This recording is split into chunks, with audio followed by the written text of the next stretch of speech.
All right, everybody, welcome back. Day number 14 of hashtag 24 and 24, 5-minute leadership videos with yours truly, Staff Sergeant Lloyd Justin, U.S. Army. And I'm super excited because we are finishing up this look at Quadrant 2 living. And I want to talk to you about the thing that you've all been waiting for, the thing that makes it okay for you to eliminate Quadrant 3 and Quadrant 4 from your life. That right there is fulfillment. So we've talked about vision and we've talked about goal setting, which goes right hand in hand with courage and with discipline.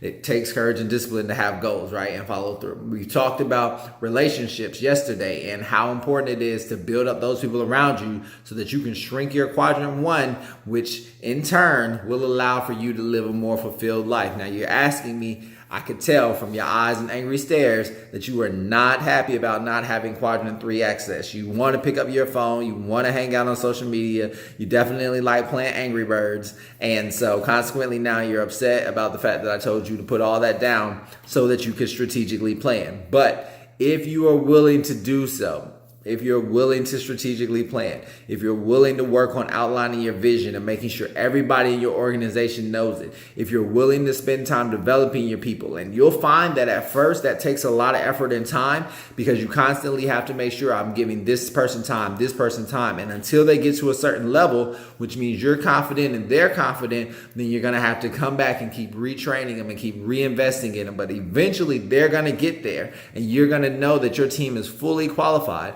At which point, what are you going to do?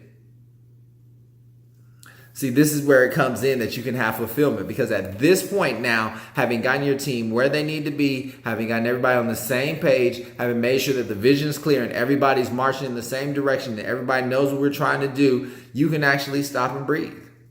Because you'll realize, wait, my phone's not ringing as often. And you'll realize, wait, I'm not getting as many dings on my email anyways because there's not as many late projects. And in fact, because I've already delegated this out to this person whose strength lies in this area, and I moved this person to this position where they can most exactly thrive, I don't have as many fires to put out, and I'm not running behind, racing off to do quadrant 1 activities. In fact, I'm able to check stuff off so that they actually aren't really quite becoming the quadrant 1 activities that they used to be, that were so scary and made me so afraid. So now what do I do with myself?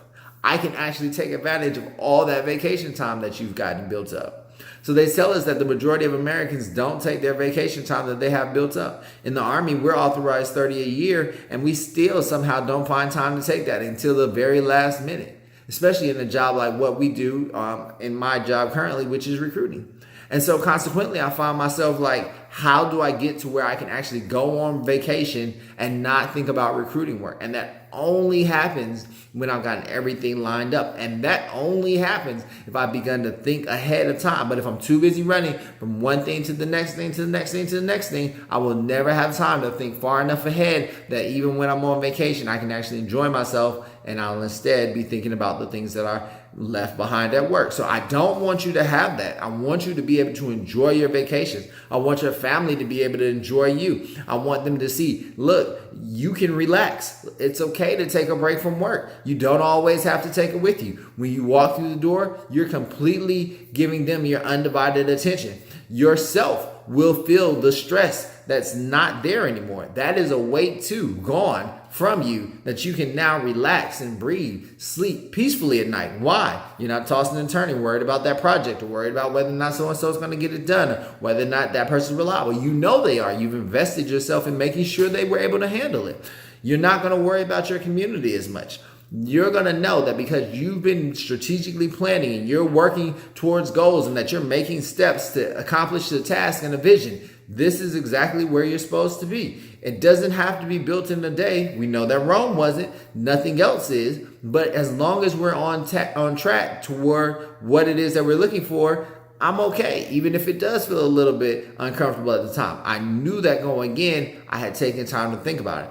I have such fulfillment in myself as a leader when I will go ahead and add vision, goals, discipline, courage, relationship building, that now I can relax. I feel fulfilled. My gifts in order. My purpose is being taken care of. I'm not upset about where I am.